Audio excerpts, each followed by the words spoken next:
प्रिय छात्रों, कक्षा में आपका पुनः स्वागत है। पिछली कक्षा में हमने पाठ 4 गायत्री मंत्र और उसका अर्थ को पढ़ा था और गायत्री मंत्र के गीत का वाचन किया था। आज की कक्षा में हम पाठ 5 को पढ़ेंगे, जिसका शीर्षक है ईश्वर कहाँ है। प्रस्तुत पाठ में बताया गया है कि ईश्वर सब जगह है और वे हमारे अच्छे बुरे प्रत्येक कार्य को देखते रहते हैं, इसलिए हमें सदैव अच्छे कार्य ही करने चाहिए। तो आइए अब हम पाठ का वाचन करते हैं। माता, पिता और आचार्य ये तीनों गुरु कहलाते हैं। माता पहला गुरु है। बच्चे के जो प्रथम गुरु हैं वो माता हैं, क्योंकि बच्चे को पहली शिक्षा माता से ही मिलती है। माता बच्चे को व्यावहारिक शिक्षा देती हैं, उसे अपने शरीर के अंगों का, सगे संबंधियों का, बच्चे के संपर्क में आने वाले पशु पक्षियों का ज्ञान कराती है, उसे उठना बैठना, हंसना बोलना, दूसरों का आदर प्यार करना सिखाती है। माता पुत्र को शिक्षा देती हैं, उसमें पिता भी उनका सहयोग करता है। और जब बच्चा बड़ा होता है तो उसकी जिज्ञासाएं भी बढ़ने लगती हैं और उन जिज्ञासाओं को उन्नत और प्रोत्साहित करने की मुख्य जिम्मेदारी पिता की होती है तथा उसमें माता भी सहयोग करती हैं। और जो उनके आचार्य अर्थात गुरु होते हैं वो शिक्षा संबंधी कार्यों से बच्चों की जिज्ञासाओं को शांत करते हैं। अब पुराने समय में जो बड़े लोग थे वो ईश्वर भक्ति के विषय में और अच्छे संस्कारों को बच्चों को उनके बचपन में ही बता देते थे कि ईश्वर कैसा है, कहाँ रहता है, क्या करता है और ईश्वर की प्रार्थना क्यों करनी चाहिए। तो इस पाठ में एक पिता अपने बच्चे को उसकी जिज्ञासाएं शांत करते हुए बताते हैं। बच्चा पूछता है कि ईश्वर कहाँ है। अब पिता ने बताया कि ईश्वर हर जगह है। पुत्र ने पिता से पूछा कि ईश्वर दिखाई तो नहीं देते, आप कुछ और खोलकर समझाइए। अब पुत्र को समझाने के लिए पिता ने एक मुट्ठी नमक लिया और उसे दिखाकर वह नमक पानी से भरे हुए शीशे के जग में डाल दिया तथा पानी को हिलाकर उन्होंने पुत्र से कहा, देखो और बताओ नमक कहाँ है। पुत्र ने कहा कि नमक तो पानी में मिल गया। पिता ने पूछा, वह तुम्हें दिखाई देता है? तो पुत्र ने उत्तर दिया कि दिखाई तो नहीं देता, क्योंकि वो उसमें मिल गया है, परंतु है तो उसमें। तो पुत्र ने कहा कि हाँ है।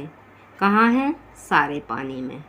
पिता ने कहा, बेटा, जिस तरह से इस नमक को आँखों से नहीं देखा जा सकता, पर इस पानी की हर बूंद में नमक है और इसके स्वाद को चखने पर ही यह बताया जा सकता है, उसी तरह से परमात्मा भी इसी प्रकार इस सारे संसार में है, सभी वस्तुओं के कण कण में है, परंतु उसे हमारी जीभ भी नहीं बता सकती। नमक पहले दिखाई दे रहा था परंतु अब नहीं दिखाई दे रहा, किंतु परमात्मा को कभी भी आँखों से या दूसरी बाह्य इंद्रियों से नहीं जाना जाता। उसे अंदर की आँख अर्थात अपने मन में ही अनुभव किया जाता है और जब उनसे साक्षात्कार हो जाता है, उनके दर्शन हो जाते हैं, तो वे सब जगह दिखाई देते रहते हैं। ऐसे ही उदाहरण देते उन्होंने बताया कि जैसे दही में घी है परंतु वो दिखाई नहीं देता और उसे निकालने के लिए दही को मथना पड़ता है तथा तिलों से तेल निकालने के लिए इन तिलों को भी पीलना पड़ता है और लकड़ी और पत्थर में छिपी आग को देखने के लिए उन्हें रगड़ना पड़ता है। इसी प्रकार हमारे अंदर तथा बाहर के सारे संसार में उस परमात्मा को अंदर की आँखों से अर्थात मन में देखने के लिए योग की आवश्यकता है। उसे ध्यान के द्वारा अनुभव करने के लिए आत्मा और परमात्मा के मेल की साधना आवश्यक होती है। पिता के इस प्रकार समझाने पर पुत्र समझ गया कि सब जगह रहते हुए भी परमात्मा दिखाई क्यों नहीं देता और उसे कैसे देखा जा सकता है। अब देखिए, इस पाठ में शिक्षा बताई गई है, इससे हमें क्या शिक्षा मिलती है। इस पाठ से हमें शिक्षा मिलती है कि हमारा अच्छा या बुरा कोई भी काम परमात्मा की नज़र से छिपा नहीं है, क्योंकि परमात्मा कण कण में विराजमान है और हमारे अच्छे काम का अच्छा फल होता है, बुरे काम का बुरा फल होता है।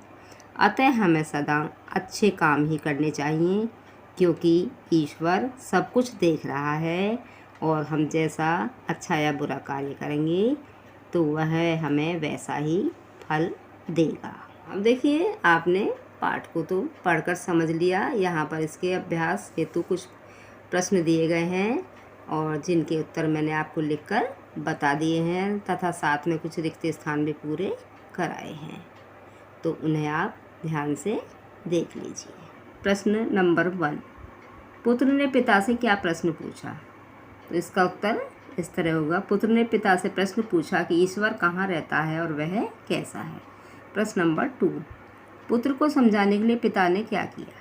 उत्तर, पुत्र को समझाने के लिए पिता ने एक मुट्ठी नमक लेकर पानी से भरे हुए एक शीशे के जग में डालकर उसे हिला दिया। प्रश्न नंबर 3, पानी में नमक मिलाकर पिता ने पुत्र को क्या कहा? उत्तर, पानी में नमक मिलाकर पिता ने पुत्र से पूछा, देखो और बताओ नमक कहाँ है। प्रश्न नंबर 4, परमात्मा को किस आँख से देखा जा सकता है? उत्तर, परमात्मा को मन की आँख से देखा जा सकता है। प्रश्न नंबर 5, दही से घी निकालने के लिए हमें क्या करना पड़ता है? उत्तर, दही से घी निकालने के लिए हमें दही को मथना पड़ता है। प्रश्न नंबर 6, तिलों से तेल निकालने के लिए क्या करना पड़ता है? उत्तर, तिलों से तेल निकालने के लिए उन्हें पीलना पड़ता है। प्रश्न नंबर 7, योग साधना किस लिए की जाती है? उत्तर, योग साधना मन को शुद्ध करने के लिए की जाती है और इसके द्वारा परमात्मा को भी महसूस किया जा सकता है। प्रश्न नंबर 8, इस पाठ से हमें क्या शिक्षा मिलती है? उत्तर, इस पाठ से हमें यह शिक्षा मिलती है कि परमात्मा हर जगह मौजूद है और वह हमारे भले बुरे सब तरह के कर्मों को देखता रहता है और उन्हीं के अनुसार फल भी देता है। इसलिए हमें सदैव अच्छे कर्म करने चाहिए। अब देखिए, यहाँ पर ये प्रश्न आपकी बुक में नहीं है, लेकिन मैंने आपको कुछ रिक्त स्थान बनाकर दिखाए हैं और इनको आपको पूरा करना है। तो देखिए, नंबर 1, माता पिता और यहाँ पर आएगा आचार्य, ये तीनों गुरु कहलाते हैं। नंबर 2, बड़े होने पर बच्चे की भी बढ़ने लगती हैं, क्या बढ़ने लगती हैं? जिज्ञासाएं। नंबर 3, बच्चे को पहली शिक्षा माता ही देती है। नंबर 4, ईश्वर हर जगह मौजूद है। नंबर 5, मन को शुद्ध करने के लिए योग साधना की जाती है। यहाँ पर योग साधना आएगा। तो देखिए, मैंने आपको ये हेल्प बॉक्स दिए हैं। ये आपकी परीक्षा में रिक्त स्थान ही आते हैं, तो आपको इन्हें अच्छी तरह से याद करना है ताकि आप परीक्षा में इन्हें पूरा कर सकें। अब यहाँ पर ये सुविचार हैं, आप इन्हें स्मरण कर लीजिए। नंबर 1, हमें सदैव अच्छे कार्य करने चाहिए। नंबर 2, साहसी वह शस्त्र है जिससे सभी संकट टल जाते हैं। तो देखिए, ये आपका पाठ भी पूरा हो गया और साथ में आपके अभ्यास हेतु जो प्रश्न थे वे भी पूरे हो गए। आप इन्हें अच्छी तरह स्मरण करें। अगली कक्षा में पुनः मिलेंगे। धन्यवाद।